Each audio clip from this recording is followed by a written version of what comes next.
yang sesungguhnya, kok bisa perempuan digituin? Tapi teman-teman lihat afternya, Rasulullah Shallallahu Alaihi Wasallam bersabda, "La yakunu li ahadin thalathu banat, atau thalathu akhwat, atau bintani, atau ukhtain, fayattaqillaha fihim wa yuhsin ilaihim illa dakhala al-jannah." Ini hadis teman-teman bikin saya nangis karena Allah kasih saya 2 anak perempuan. Dia saya punya 3 anak teman-teman semua. 1 laki-laki, 2 perempuan. Dan ketika lahir anak kedua, saya langsung ingat hadis ini. Kenapa? Karena Rasul bersabda, tidak ada seseorang, tidaklah seseorang punya 3 anak atau 3 saudari perempuan, atau 2 anak perempuan, atau 2 saudari perempuan, kemudian dia berbuat baik padanya dan bertakwa pada Allah atas mereka, kecuali balasannya adalah surga. Makanya saya tuh husnudon ayat-ayat kita, ibu-ibu kita memasukkan teman-teman semua ke PPDQ Ulul Albab karena mereka ingin terinspirasi dari hadis ini. Ya teman-teman semua, adalah investasi dan calon-calon mahkota bagi bapak ibunya di surga kelak. Ya, saya sedang tidak bertemu dengan 350 akhwat. Saya sedang bertemu dengan 350 pendidik umat. Kenapa? Kata seorang Abdul Qadir Al-Jazairi, ulama Al-Jazair, "Indama rabbaita ibnan rabbaita syakhsan wahidan, walakin idza rabbaita bintan wahidan rabbaita ummatan." Kalau Anda mendidik 1 anak laki-laki, Anda sedang mendidik 1 orang. Tapi kalau Anda mendidik 1 orang anak wanita, maka Anda sedang mendidik 1 umat. Ini ada 350 lebih umat sini. Masya Allah. Dari situ teman-teman semuanya, barangkali takdir kamu nanti ada yang nikah sama orang Zimbabwe. Nah, ada yang nikah sama orang Korea Selatan. Ada yang mau memainkan Kim Jong Un, ada Korea Utara. Ada yang mungkin Allah takdirkan hijrah kemudian dakwahnya di Uzbekistan, di Cina, di Eropa, di Swiss, di London. Yang jelas teman-teman semua, kamu akan mengingat hari-hari ini. Karena barangkali nanti kamu akan tersebar ke seluruh penjuru dunia meninggikan dari Allah Subhanahu wa Ta'ala. Seperti contoh-contoh yang bakal kita pelajari beberapa waktu ke depan ini. Ini langsung masuk ke contoh. Kalau tadi itu teman-teman, saya bridging jembatan. Islam tuh sehebat itu memuliakan wanita. Sekarang contohnya, muslimah adalah benteng terakhir umat. Karena kalau muslimahnya koyak, kalau muslimahnya jatuh, umat akan jatuh. Coba muslimah hebat yang ada dalam Al-Quran, coba kita sebutin satu persatu. Ibunda Maryam, the guardian of Al-Aqsa. Tadi yang tilawah membacakan ayat tentang Ibunda Maryam. Surah apa tadi? Ali Imran ya? Ya kan? Teman-teman tahu nggak sih? Saya yakin teman-teman paham ayat ini.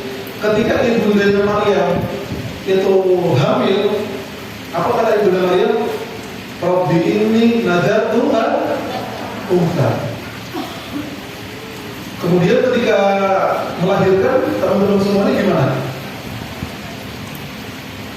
Ketika Rabbi inni wada'tuha untha, ya Allah, aku tadinya bernadar inni nadartu laka ma fi batni muharraran fataqabbal minni. Ya Allah, aku bernadar agar anak yang ada di kandunganku itu akan aku wakafkan muharraran, orang yang akan menjadi wakaf untuk umat Islam. Fataqabbal minni, maka terimalah nadarku.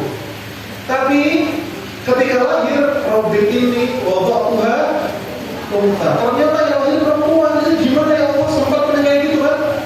Wallahu a'lamu bima wada'at wa laysa dzakaru kal unta.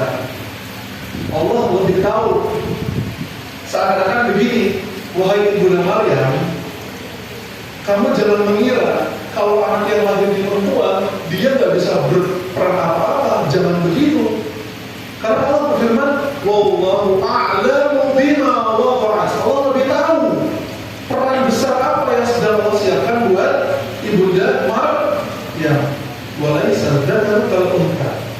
Wa inni sammaituha, aku menamainya dengan nama Maryam. Wa inni u'ayyiduha bika wa dzurriyyataha minasyaitonir rajim. Fataqabbalaha rabbuha. Allah menerima naga dan juga sang anak perempuan ini biqabulin hasanin. Kemudian anak perempuan ini dididik sama siapa mentornya teman-teman? Wa kaffalaha Zakaria, dididik langsung sama seorang nabi. Teman-teman semuanya, tahu nggak kisah itu terjadi di mana? Kisah itu terjadi di Palestina. Dan ketika Ibunda Maryam itu Allah takdirkan buat menjadi, bukan bahasa zaman sekarang, marbot teman-teman, marbot, aktivis DKM, Dewan Kemakmuran Masjid. Masjid mana tuh? Masjid Al-Aqsa, teman-teman semua. Ibunda Maryam itu aktivis Masjid Al-Aqsa, penjaga Masjid Al-Aqsa. Dan dia sebagaimana tadi kata Ustaz Dik, arba'ah, 4 perempuan yang menjadi nisa'u ahlil jannah, sayyidat nisa'i ahlil jannah, tuannya para perempuan di surga. 4. Siapa itu? Ibunda Asyah, Ibunda Maryam, Ibunda Khadijah, Ibunda Fatimah. Kalau teman-teman tahu 4 orang ini, kan nanti pas di surga gak kagok. Assalamualaikum Ibunda Khadijah, saya dulu di Sukoharjo, pas saya SMA, saya belajar tentang Anda. Beda kalau kagok. Siapa ya? Gak kenal, mau ngobrol pun susah karena gak tahu. Hari ini kita akan sama-sama tahu, biar nanti pas di surga gak kagok, bisa ngobrol teman-teman semuanya. Kemudian yang kedua, Asiyah binti Muzahim. Siapa itu teman-teman semua?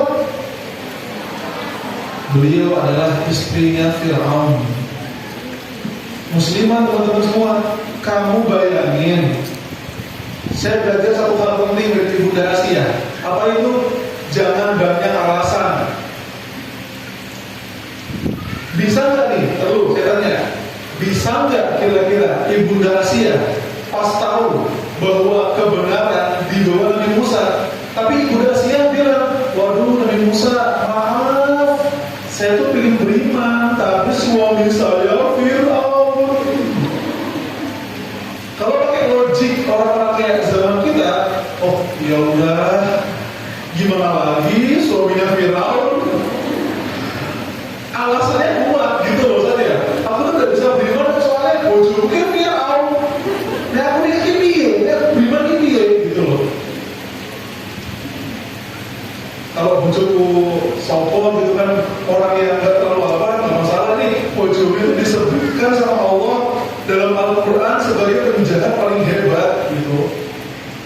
Kalau pakai logik orang zaman kita yang receh kayak gini, Ibunda Asiyah akan sangat punya alasan untuk tidak beriman. Tapi Ibunda Asiyah tahu bahwa kebenaran dibawa sama Nabi Musa. Ketika ada sebuah kebenaran, aku akan beriman pada kebenaran itu meskipun aku akan berhadapan dengan suamiku sendiri, which is aka my husband.